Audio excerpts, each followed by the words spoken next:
So it sounds like you've got quite a history. And so, I mean, if we could go back to really kind of the start of when you were uh, younger and getting into guitar, and I mean, what sparked your interest in guitar and guitar music? I think, I don't know. I remember that I was 4 years old, okay? My Wow, mom had a Walkman. You remember the Walkman I do, yeah. with cassette, I do, yeah. okay? And I had some toy guitar. And my mom and my father, they were listening Toto, Pink Floyd, Eric Clapton. So I was listening those cassette inside the car with the Walkman and with this toy guitar. I was trying to play it. That's how I learned. The first time my father bought for me electric guitar, it was when I was 6 years old. Wow. And it was a Squire with without amplifier, because my father and my mom couldn't afford a real guitar in those times. I think in Italy it was very expensive in the beginning of 90s, you know. Yeah. And they bought for me this Squire. It was red with a white pickguard. And I remember I was going to bed and sleeping with her. And anytime trying to learn BB King, all this stuff. Later, my mom had this, which one is the name? Radio with cassette, and had two space for cassette. So I could record from the radio. Anytime on the radio was something, I was pressing records and I was trying to play it. That's how I learned to play guitar, to be honest. Yeah, I remember those twin cassette players. I remember them. Crazy. And That's that's going how I back. learned it. Yeah. And later, when I was 10, 11, I had someone teaching me. My mom learned me because my mom was playing piano. So she taught me how to read and write music. So I never had problem. When I was 14, 15, 16, I was I was earning my first cash with that. Yeah. And that's very important. Read and write music. If Yeah. you want to do that as a job, that's the first thing. Read and write music. The feelings is very important. Yeah. I think 100 times more. But read and write, I think is the number one rule. Yeah. Without that, you're not going nowhere. Yeah. Funny enough, somebody mentioned or brought that question up in the forum as to how important it is, and it's an interesting one because I think if you, it's not that it's essential, because there's plenty of guitarists and guitarists that are Absolutely. The very thing well. is, these people on the blogs, they are thinking about Slash, Gilmour, Clapton, Hendrix. But when you are Franco, you are no one, and you have your first contract, and your manager or your maestro, like we are saying in Italy, is giving to you spartito. Spartito is the music sheet, and you are paid more than 2,000 euro a month. You have to play that. Okay, that's your wage. If you Yeah. want to do the other's job, if you want to be a musician, okay, you are going to follow those rules. It's like be a soldier. You're following orders. If the first one is saying to you, you're following that, you have to follow it. Yeah. I So think I think you're absolutely right. When you're not at that level of Clapton and Gilmore and people like that. these people made the history of guitar. We Yeah. know we are not. We wanna, you must do it. You Yeah. must do it. Later, you have these people, these young guys, they study from when they are little, they are going to schools, later university, they are from conservatorio. Conservatorio in English, how it is. It's like they are professional musician, okay, with they get in job like this. Yeah. And a good job like that in England without doing it. Yeah. And they were like, play for me this. They're putting for you the paper on the face. You have to play it. Yeah. No effect. No effect. Yeah. Zero. Well, it's, I think when you're at the, you're not at that sort of history making level like those pros that you've mentioned. I think having been able to read and having that skill to read, it opens up different opportunities and so many more opportunities, doesn't it? It's not.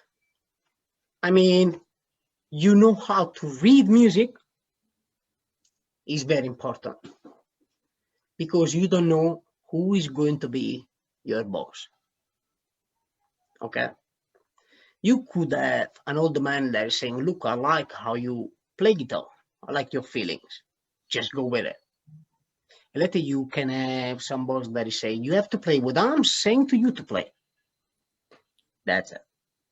So if your time for soul is 4 bars, and that person is picky, that manager is picky, that maestro is picky, you must respect those 4 bars. Yeah. If it's sent to you to play as it wrote on the paper, you have to respect that. I've been fired, okay? I've been fired. I've been fired many times because I didn't respect that. The last time I had a contract, it was more than 3,000 euro a month. And I fired myself. I don't know if you remember Gangnam Style. Yeah. Yes, I do, yeah. And they gave to me that sheet paper. And I'm supposed to play that. It was a beautiful contract, okay? To me, it was great, but Gangnam Style. I'm playing Hendrix, I'm playing Clapton. My background is completely different. I don't want to play that. I'm just leaving it. Franco, I'm going to sign for your contract for another 3 years. I don't want anymore. And that was the day I said, you know what? Fuck it, I got 1,200 euro. I'm going to move to London. I don't know where I'm going to sleep, but I'm going to go there. I went there. That's it. I met my wife. I got family now. Yeah. Well, I think sometimes you have to take that leap of faith. And Yeah, if it feels right, then just do it. And I think if you put your heart and soul and the passion into it, things fall into place anyway. And I mean, I'm working so many hours with the group and stuff like that, but I'm loving it. You know, it doesn't fit. It just the time flies. that's beautiful. We got the most beautiful passion in the world, music. And it doesn't feel like a chore me doing it, because it just, Zero. But so when did you get into guitar effects? And From always? from where? Sorry? From always? Always? Yeah, I think so, because I didn't start a business like this, okay? Just starting in black. Any of us starts in black, I think. Little boutique pedal makers, DIYers, any of them starts in black. Because going tomorrow and open a business of pedal is just crazy. I think it was, yeah, it was in England, but basically it was because of myself, okay? Let's say that I am not fan of pedal boards. You know, those pedal boards with full of pedals. Like you, I'm not fan at all of that. Absolutely not. Is that Yeah, I hate it. there we go. I hate that. I hate that. I'll cover it up there. There we go. I hate that. And in the studio, we had problems.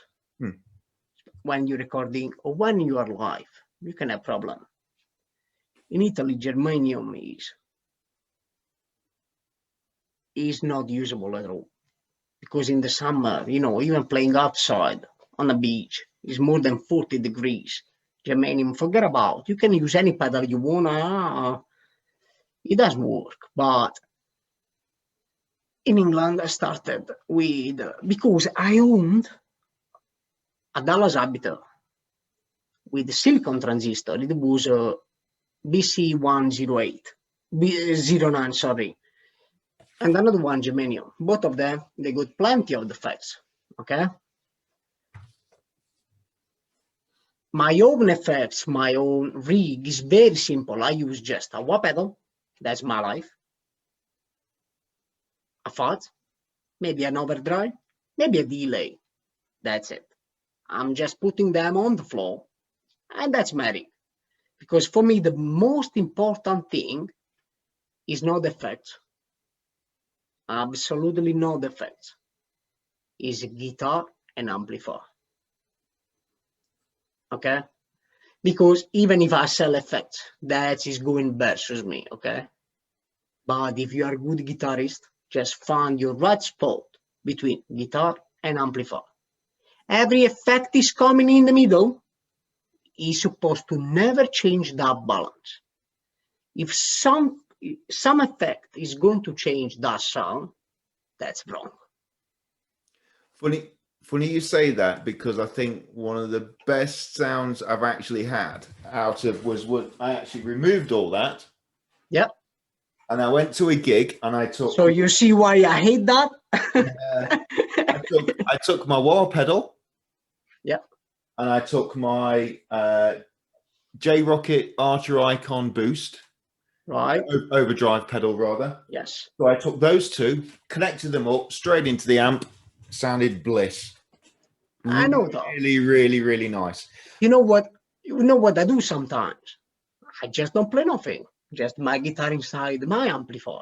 Even a normal amplifier, like a 10 watts transistor amplifier. And I love that. The feeling is different. Yeah. If something in the middle is going to change this feeling, for me, it's not a good effect. That's why I made my voodoo. That's why. For me, that's what very important, okay? Because any fat space I ever used it, when my guitar volume was to zero, it was doing like plenty of noise. Or it was cranked everything, it was like no, I have to do my own fudge phase. I'm sorry, because these things, they are just noisy. And that's it. That's why you are starting it. Funny, I mean, the reason why, I mean, I absolutely get, and funny enough, this afternoon I have been connecting my guitar up straight to the front of the amp, so bypassing the board completely, and just cranking the valves and then turning it down with the attenuator, and it just sounds bliss. I cannot argue with that. The tone, it's when you've got a direct connection from the guitar straight into the amp, it's sublime.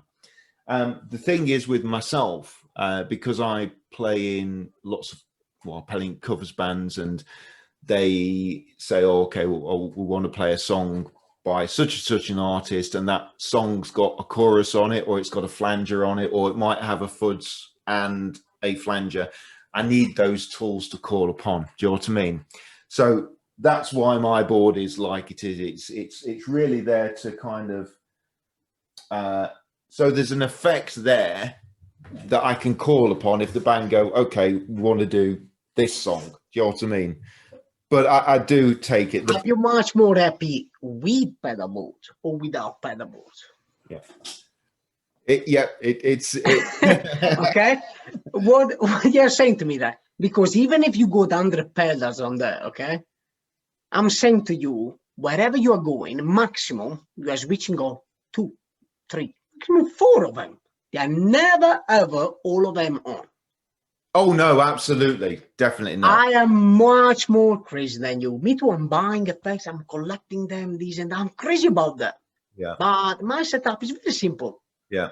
What? Fuzz, delay, modulation, maybe Univibe. Yeah. That I'm holding now because I need it.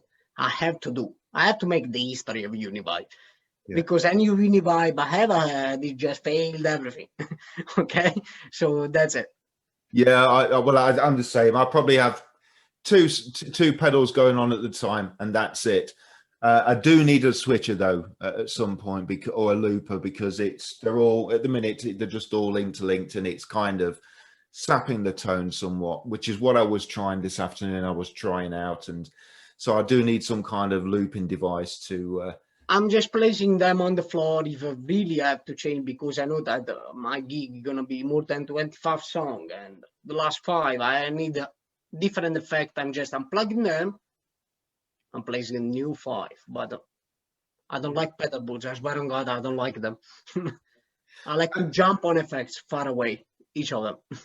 Yeah, and you mentioned, I think I saw on your website, you said that you were initially, and I think you mentioned it earlier on about you was disappointed with the sounds created by effects on the market, which Yes. led you on to modifying things. And a As lot I of said before, I owned plenty fuzz phases. When you are owning a fuzz phase, okay? Now on the market, you have a mini fuzz phase, silicon. If you bang it, you have it? Do you? do, All right. So do you have it? A mini fuzz phase? I'm actually, I haven't got one at the minute, but I will be building one very, very soon. Now buy a mini fuzz phase and just roll to zero the volume of your guitar. And here, which radio you're gonna grab from your amplifier? Or if you are going to crank that kind of fuzz phase, because those fuzz phase mini, especially the Jimi Hendrix, they are silicon based. If you're going to crank them, they are going to break up in some point. They are not cleaning up well, and so I needed my own way because, as I said before, for me the most important thing is a balance between my guitar and my amplifier. Everything comes between them is supposed to don't change that sound. So if I want a fuzz and my fuzz is on, it has to sound fuzzy. But as soon as I'm touching the volume of my guitar, has to go back to what I'm hearing from my guitar, my amplifier. The same with my delay, the same with my wah, the same with everything. Okay? Because guitar, amplifier, that's it. That's it. Everything in the middle, it does this stratospheric and shuttle in the moon that is going, no, forget about it, doesn't work. That's digital. Come on. We are playing with a 1950 technology. Yeah. That's a 1950 technology. They can create all those simulator stuff and amplified with USB and stuff like this. But look on your back. You got the 1950 technologies. Oh, yes, absolutely. Tubes. Oh, yeah, absolutely. Tubes. That's it. And you know, and we love that. Oh, yeah, absolutely. And you know, I know it's very it divides opinion, you know, the old amp modeling against valves and things like that. And for me personally, I don't think we're kind of there yet with amp modeling. It's great, it's wonderful. I love that. I love that. I tried last week though. I love it. I love it and I love it. Yeah. It's very, very powerful stuff. It sounds very close. It's not tube, brother. It's not tube. The power that smack on the face like this, okay? When it's cranked, it doesn't have it. Yeah. You can use whatever you want to. It doesn't have this. That's it. That's it. I mean, I bought the Boss was a tube amp expander, and it's a good piece of kit, but you know, and it's got some rig modeling in there, but there is just this has been mentioned by a few builders like yourself. There is just something about a valve being driven, and you get that air, you get that push, you get that feel, and they're using IC for control that voltage, while a tube amplifier it doesn't. Okay, a tube amplifier it needs AC and DC current, and a tube, right, is so much powerful. You have to think that on the space shuttle we are still using tube technologies. We are not using SMD micro components for military stuff. We are using through hole for military stuff. So we are not using like Dunlop does right now, or any of them does right now, with those Chinese shit inside the PCB, because a through hole stuff is what it is. It's going forward. But because the market today, yes, they are making effect, but they want to even to don't repair that. They want to sell more. So cheaper it is, more they can sell it. If something is breaking it, they are not going to repair it. they're just giving you another pedal because it's cheaper.